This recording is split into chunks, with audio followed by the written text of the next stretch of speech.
Alright, welcome to Wednesday. Nothing is in sequence here, but that's kind of the fun in all this.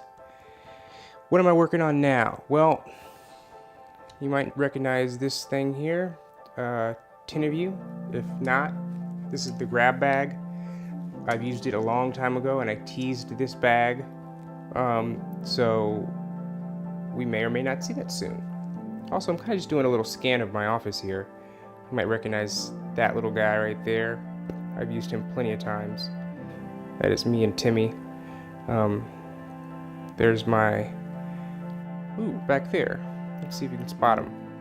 There's the shoes. There are the House Tims. Those are Walmart brand. They were, I believe, $7.99, but I'm gonna make those things famous. And there is my current outfit for the series I'm working on now, or the video I'm working on now. And I say series because these past 3 videos are connected directly. Not the one from this past, not the most recent one that was the Clippers in their minds, but the ones with me actually on camera. Those ones are connected. Alright, so what am I talking about today? What I wanted to announce was I'm going to do a Q&A. I don't know if it'll be a live stream or not, but it'll be on the second channel.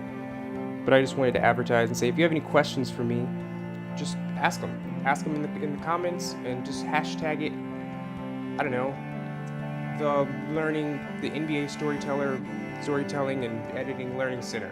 An acronym. Or just LC. Hashtag LC. If you hashtag LC in your question, then I'll be able to just look them up easily and round them up before I do the Q&A. It's not going to be a live stream. One day I'll do another live stream. I did a live stream a long time ago. So anyway, what I wanted to talk about today was quick technical aspects of my editing process. What I use for editing is Adobe Creative Suite, but primarily I'm using Adobe Premiere.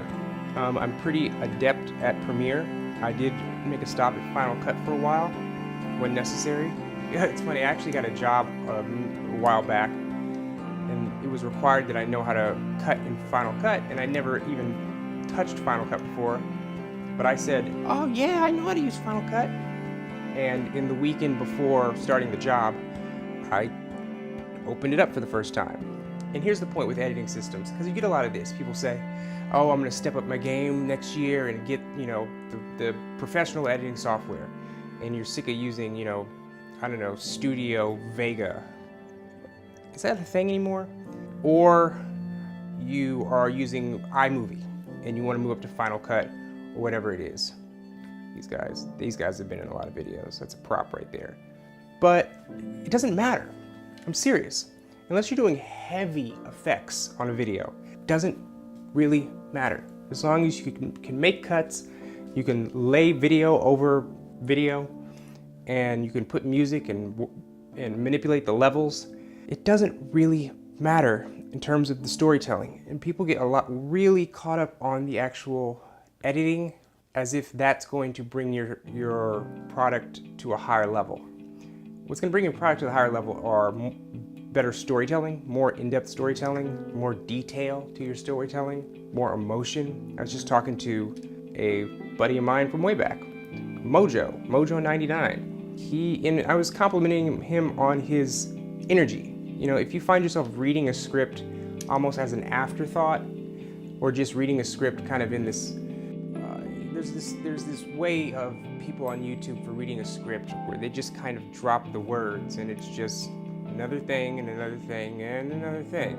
And it's almost as like they're imitating a kind of a professional read, how they would assume a professional read goes, like even for news or something, or documentaries. But it's flat. And I'm not saying go as far as somebody like, some of you may know who the Nerdwriter is, where he does, it's like the NPR, This American Life delivery, where they're like, and then the reason why I do that is because I like to be different. It's like this stop and start read. That's done. We don't do that anymore. It was revolutionary 10 years ago, because it was the first step in sounding natural in your reads. When I say read, I mean you reading your script. But now, you really have to figure out what it is that you do in your regular everyday life that makes you sound natural, that makes you sound like you're talking. And that's your little hitches, that's your little extra words. What I say a lot is, listen. That's what I say, listen. Or I'll say, I mean. Listen, what I mean is, even just to start off sentences, I'll just write, I mean, or now, okay, or okay, okay. All right. You've heard a lot of that from me. These are actually basketball cards, by the way, from my local supermarket back when I was younger. You see this guy here, Al Attles? I don't know about you, but there's a lot of basketball players that just become staples in a community. And in the Bay Area, in the Oakland, Berkeley Bay Area, Al Attles was everywhere. That man was everywhere. He came to our high school. He came to my junior high.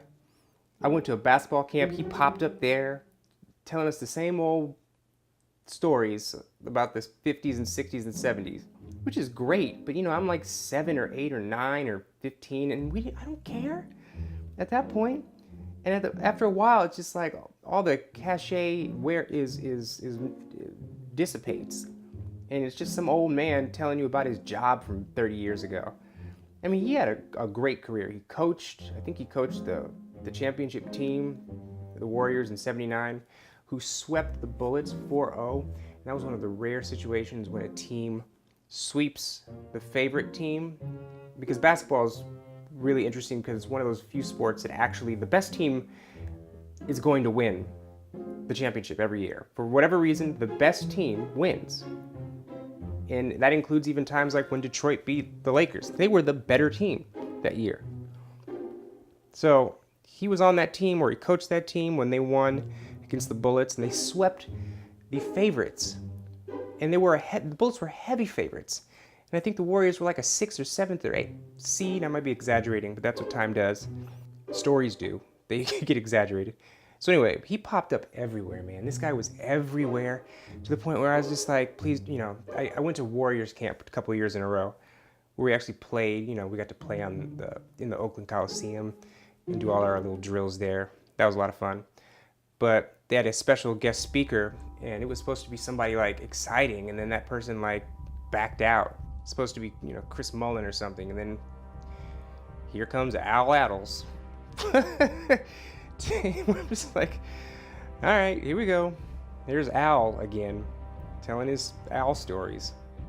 All right, enough about Al. What I'm saying is that it's not about what you use, it's about how you use it. I mean, that sounds basic and cliche, but it is. It really is.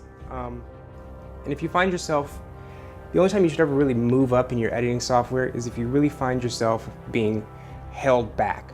If you are actively being held back by your editing software, meaning that you want to do effects that don't exist in there, but you know what you want to do. If you want to have 10 layers of video, but it only allows you to have 3, those types of things. If you want to do some really interesting text moves and transitions, that's the kind of stuff where you're like, I gotta move up. But if you're just doing it for the sake of doing it, save your money. Save it. Really. As long as you can cut from one scene to another, I say spend another 6 months working on making your stories more detailed and figuring out how to read in a way that you talk. I'm not saying that that's the solution to every problem you have, but people just connect with it a lot better. And they believe you. I'm not saying they believe what you say, but they just believe that you believe it more. And I'm not saying, don't put ums. Don't put ums in there. But just put words that you actually say. There's actually a really good book, and I might put a link to it. It's more for news readers, people on the television who do news. But it's a book called Write Like You Talk. Write Like You Talk. If anybody's really interested in doing this professionally and doing it for a long period of time, get this book, okay? I'm not being paid. I should get paid one day for advertising, but not on this channel. All right, I think that's it for now. This was a really long one. Welcome to Wednesday. I'm hoping to put another video out in the next couple days, but I'm not gonna say what video or when, because I'm not trying to date this video either, because these are also evergreen lessons. All right, keep learning, and welcome to the Learning Center. I'm gonna get some, you know what? I'm gonna get my wife to say, welcome to the Learning Center, and welcome. I hope you enjoyed your stay at the Learning Center. Yeah, I'm gonna get that. That'll be the thing, the outro for this channel. All right, thanks to, hey, I have Patreon also. And even if you don't want to contribute, you should check out that page. There's some non-Patreon exclusive stuff on there that's interesting. I'm also gonna probably post this documentary I made 9 years ago on there that surfaced again recently. And I really like it. All right, there's a tripod, there's a tree. Okay.